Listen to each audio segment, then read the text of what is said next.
Thank you sa question ni Sir Ricky. Alam nyo, Sir Rico, appreciate ko yung question na yan. No? Very, para sa akin, napakaganda ng question mo. No? Napakaganda talaga yan for me. And then, it's good for the brand to innovate in the near future. Actually, plan talaga namin yan, sir. Pero number one thing, kaya naglalabas kami ng mga clone level na fragrance and not focusing on our own fragrances, own mix. Number one, sir, we're a new brand na nagpapakilala here sa industry ng fragrances.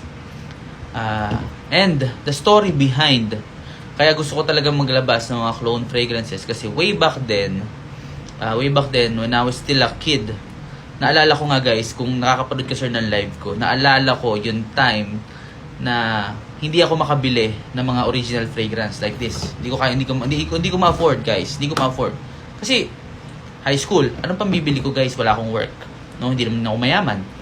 Ang point is, kaya ako naglabas ng ganitong mga level ng fragrance. Gusto kong mabigyan ng quality ng fragrance or maabot man lang ng katulad ko before ng mga tao or yung mga practical na tao na hindi talaga kaya bumili ng mamahalin. At the same time, ako din, syempre, hindi ko naman kayang araw-araw ubusin to guys, hindi naman ako mayaman. Bumibili ako nito guys to improve our products para pag-aralan din to mga to i-crack, parang ganon.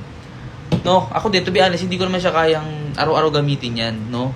Syempre, kung may mga event, ginagamit ko yan. Pero syempre, pag araw-araw guys, gusto mo parang nakamamahaling fragrance ka pa rin. So, yun yung isang point, guys, no? Yung isa sa pinakamalalim na meaning, bakit ko nilabas yung fragrance na clone level talaga is yun nga.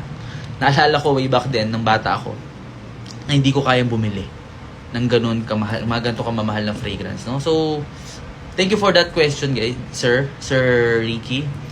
Pero sir, to be honest, may mga i-release kami na gawa naming mix talaga. Pero for now, siguro let's take it slowly. Tarating kami doon. Although meron talaga mga naka-prepare na, naka-mix na dapat i-release namin sa market. Pero gusto pa ng tao to no? So, kumbaga, sabayan muna natin, no? Hanggang makilala kami sa fragrance industry. And then, tsaka natin i-launch yung yung plano nating own mix na yan, sir. Thank you so much for that question, sir. Very, very appreciate the question.